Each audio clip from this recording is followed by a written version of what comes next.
I've seen all these other idols rise and fall in veganism. People like Freely, people like Durian Rider. Why is it so rare to find someone in this movement who's motivated by doing the right thing just because it's the right thing to do? Why is it there are so few people motivated by saving the animals, saving the planet, ecology, even health, what have you? You know what I mean? Why is it that almost everyone is instead motivated primarily or entirely by money, fame, power, respect, sex? Like, I said, Erin, somebody sooner or later has to be motivated just because they care about the future of the movement, just because they care about veganism. I hoped it would be you. During the years in which I knew Erin Janus, she described herself as an artist. She described herself as a creative artist, and I reciprocated by perceiving her that way, by talking to her that way. I didn't treat her as a political leader in veganism. I didn't treat her as a journalist. I didn't treat her as someone who wanted to be a career activist, nor as someone who wanted to do public education, say. Definitely not as someone who wanted to lobby City Hall or petition Parliament or get involved with the Toronto District School Board. She presented herself as a creative artist, so that was how I spoke to her. And that probably did, from the very start, doom our friendship to failure. I do not think of myself currently as a creative artist here on YouTube, nor in terms of the role I'm playing within the vegan movement. Maybe that should change. I mean, this trip to Toronto has led me to question a lot of my basic assumptions about what I'm doing right now, what I have been doing the last couple of years, and what I'm going to do in the future. Maybe I should really change the role I'm playing, and I should become strictly and primarily a creative artist in relation to veganism. Maybe it is things like writing and illustrating storybooks for children that I should be doing with my time, or creating animations for children. Whatever it is I'm going to be doing in the future of the vegan movement, it ain't this. But with that having been said, if somebody asked me to what extent am I a creative artist here on this YouTube channel, I'd say, well, there's a little bit of a role for the arts on this channel. There's something slightly artistic about, juxtaposing a video of a famous YouTuber feeding dog food to her dogs while claiming to be vegan, and juxtapose it with the slaughterhouse where that food is created, and set it to music and have captions. Some of those videos are edited together, just slightly artistic, a little role for art in what I do here. But for the most part, what I've been doing is critique, commentary, as I like to say, active research, and informed opinion. Whether I'm talking about mainstream news, the war in Afghanistan and now the peace negotiations in Afghanistan, or if I'm talking about what's been going on within the vegan movement, the vast majority of what I do here, I definitely do not think of as art, nor as art criticism. And I grew up in a household where both of my parents really began their careers in art criticism. Art criticism, curatorship, to some extent art history.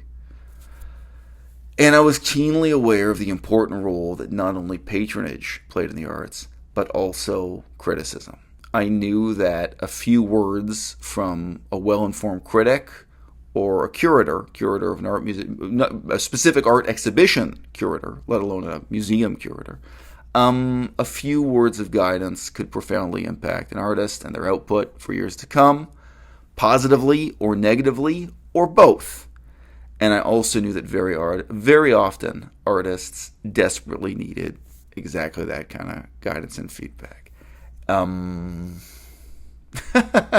It's often comical, actually, the extent to which artists seem to lose touch with how the public perceives their work. Maybe that's less true in something like music than it is in something like painted pictures that hang on a wall. But nevertheless, I heard a lot of anecdotes around the dinner table when I was growing up about my father talking to artists, once in a while my mother talking to artists, and really trying to let them know where their strengths and weaknesses lie. Once my father, he was curating a specific exhibition, and he visited a particular artist's studio, and what she was proudly displaying was garbage, sort of very poorly executed postmodern conceptual art. And then, for some reason, my father walked past the fridge that was there. It was something like he had to go to the bathroom, and he's walking past the fridge. And there were these really high-quality, beautifully executed pencil sketches, conventional illustrations hanging on the fridge. He said, "Oh, did you do this?"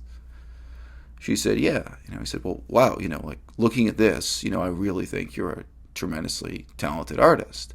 Whereas, he said in the politest way possible, he did not have such a positive impression looking at the stuff she was proudly displaying as her best work. And she said, well, back when she was going to college, she was really discouraged by her professors from going into old-fashioned representational art, sketches and illustration. And professors really pushed her into this postmodern conceptual work. And, my father really made an effort to tell her, look, kid, this has this has a future and this doesn't. The work she was most proud of, he felt really would never make it in the free market, would never make it on a global level in the arts. And on the other hand, she had talents that she was neglecting or taking for granted. It was like, look, you could really do something with this ability you've got with a pen and a paper, one way or another, up to you. And yeah, I can remember some much shorter, simpler anecdotes. My mother once sitting down and talking to an artist and really asking him, look, how many paintings did you actually create in the last 12 months? How many in total? And, now you want to do an exhibition. Well, at your rate of painting pictures, you'd need to do 5 years before you could select enough really outstanding works to do an exhibition of this kind. And yeah, some really great painters produce so many paintings in 1 year that you can make a selection to an exhibition, but you're not working at that rate. And you can imagine that kind of very simple fact can be very shocking and very devastating for a painter to think about. Even though maybe they spend all their time painting, they never stopped and thought, oh, gee, I only produced 20 paintings last year. It might be the most obvious fact, but it doesn't seem obvious to them, and they're not hearing that kind of feedback from whatever their agent or the marketing people they work with, the various people who make money out of selling their paintings, out of hustling their art one way or the other. So yeah, I did grow up with an intense awareness of this, and also hearing anecdotes about different artists who responded to critique and took on new directions, and sometimes those who failed to. So, Erin Janus, I think she chose to style herself as a creative artist primarily as a defense mechanism. I think she presents herself that way to the people who know her because it means she's not held to a higher standard of being an intellectual, someone who actually reads books, like books by Gary Francione, or offers a critique of Peter Singer, so that people don't expect her to stand up at a conference like the one I was just at and really give some kind of theoretically sophisticated perspective on vegan politics or animal rights or ethics or ecology or what have you. People aren't really expecting research from her that way if she presents herself as an artist. She doesn't want to present herself as an activist, because she doesn't want people to expect from her the high level of effort and even some of the crazy stunts, the outlandish forms of demonstration that are associated with vegan activism. And, when you even think about it, someone like James Aspey, there's a certain level of showmanship, even for him, let alone if you think about the more disruptive and outlandish forms of activism. She didn't want to be involved with that. So in some ways, presenting herself as a creative artist felt safe for her, I think. She had a background as a musician. There are still just a few YouTube videos circulating of her playing the guitar. And she had in a background, now quite embarrassing to her, dabbling in occult spirituality. Those videos were up for many, many years, and then she deleted them from her own channel. The occult spirituality was not the only red flag with Erin. Those of you who've really been following vegan politics on YouTube for a long time may remember that she once conspired with Charles Marlow, who was at that time known as the Vegan Cheetah, that they conspired together to sort of destroy the reputation and career of Bite-Size Vegan. Bite-Size Vegan is the name of the channel.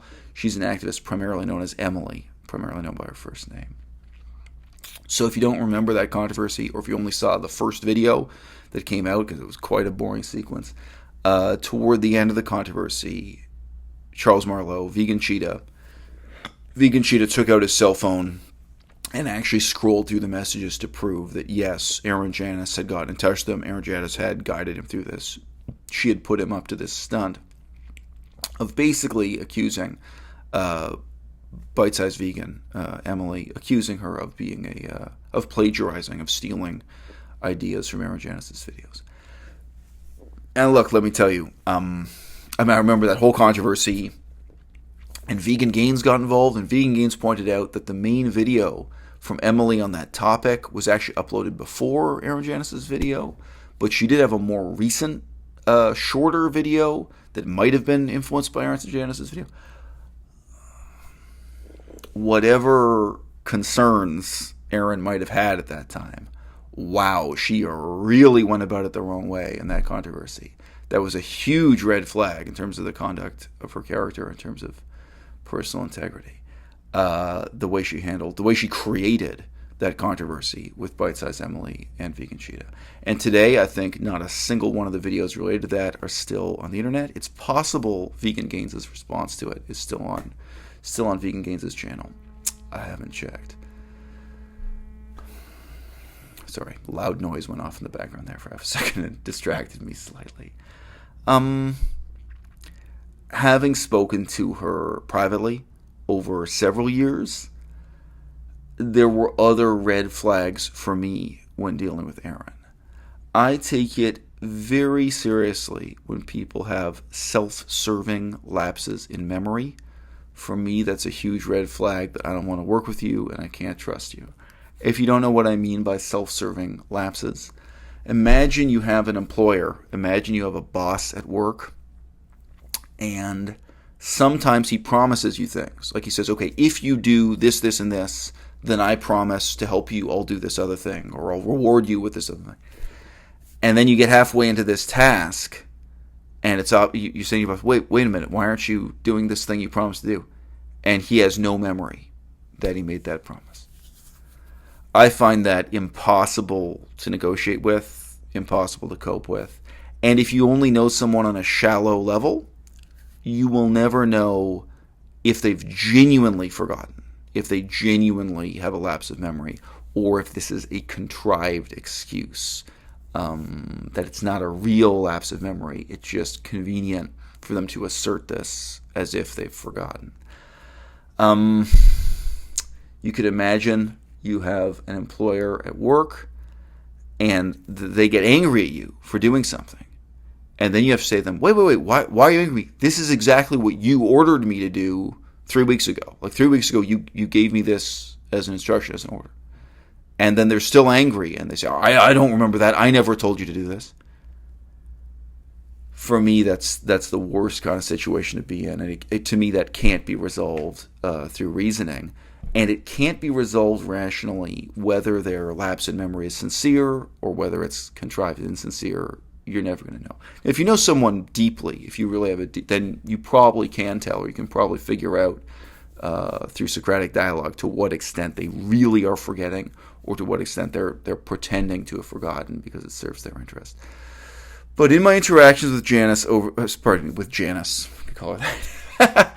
In my interactions with Erin Janus over the years, she had several lapses of memory that really left me cold, where I thought, whoa, this is not someone I want to trust. This is not someone I want to work with.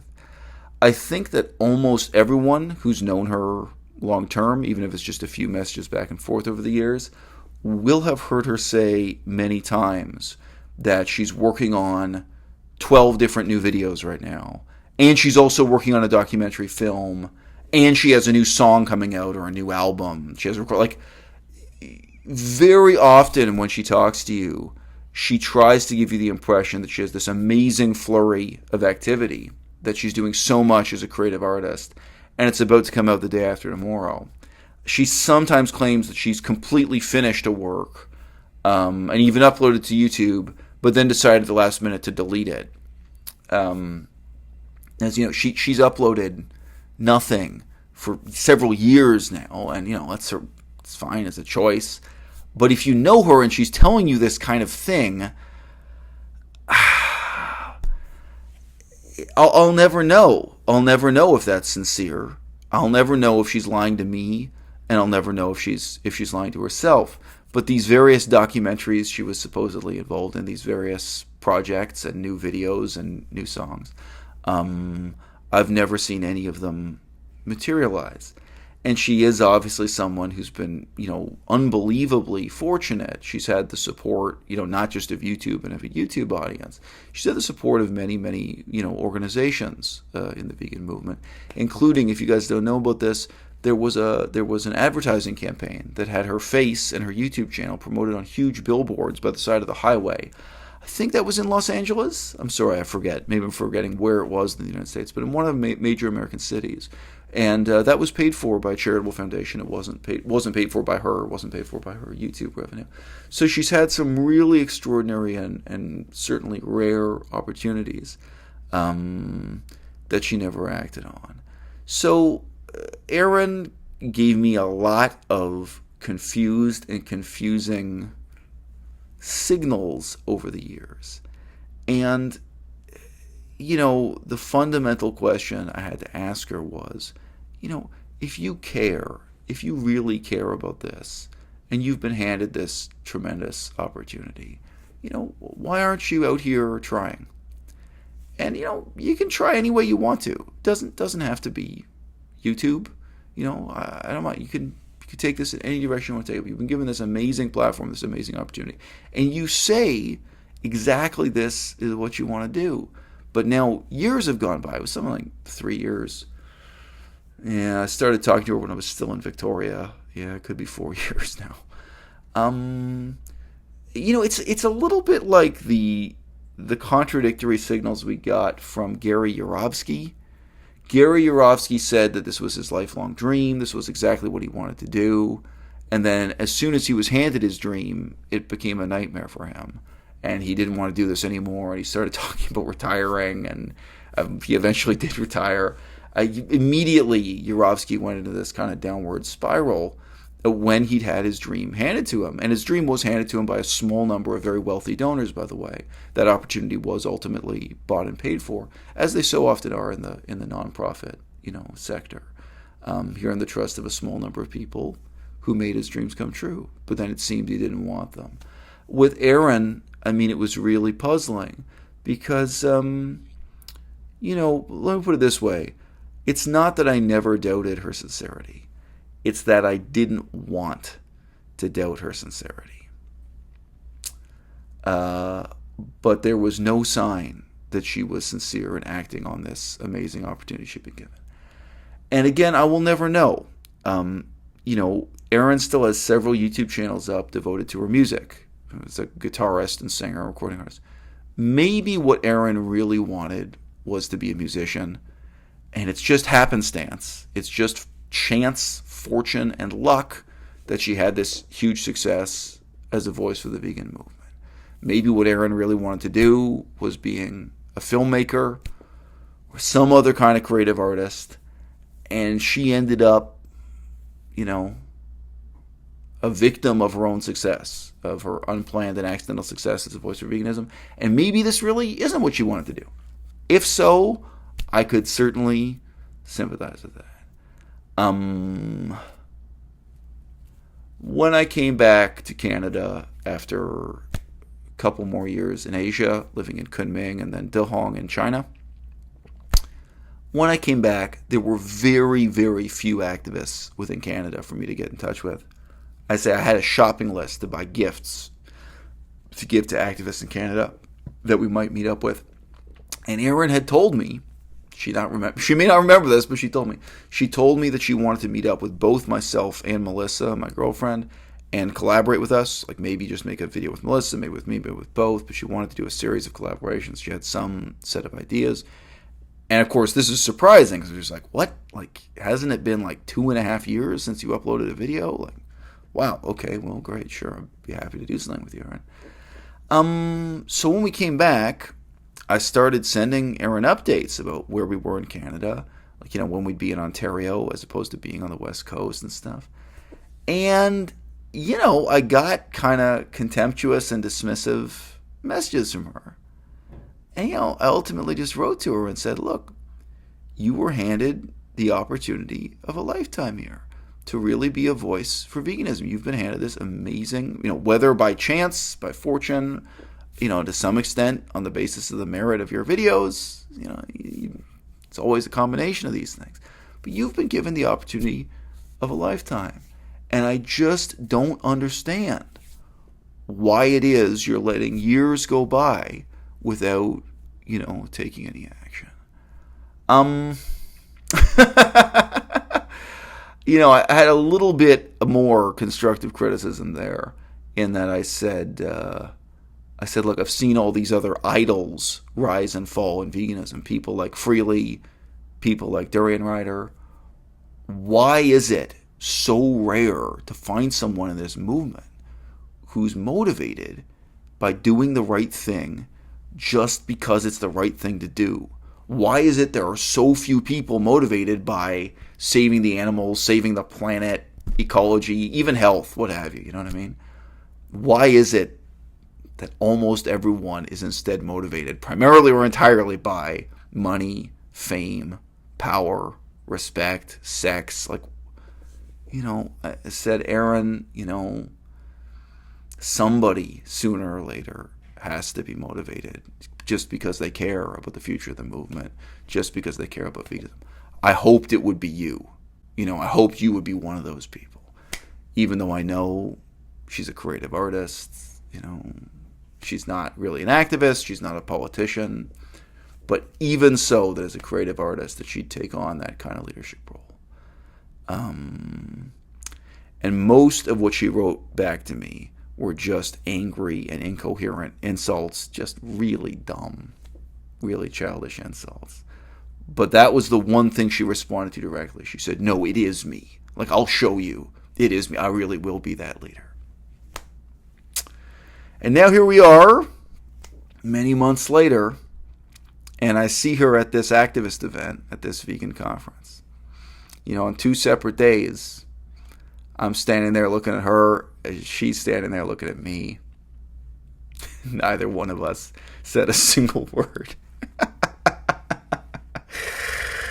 So she neither wanted to scream at me and let everyone know how much she hates me, nor did she want to bury the hatchet, nor did she want to patch over the conflict and move on.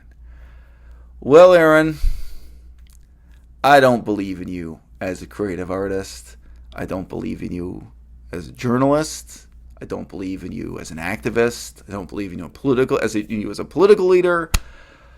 I don't believe in you as a researcher. I don't believe in you as an author. I don't believe in you as an intellectual. I don't believe in you in any of these ways.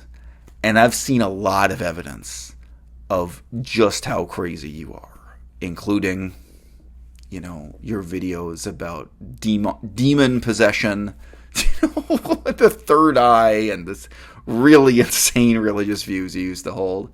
You continued holding until pretty recently, including your involvement with Vegan Cheetah and denouncing,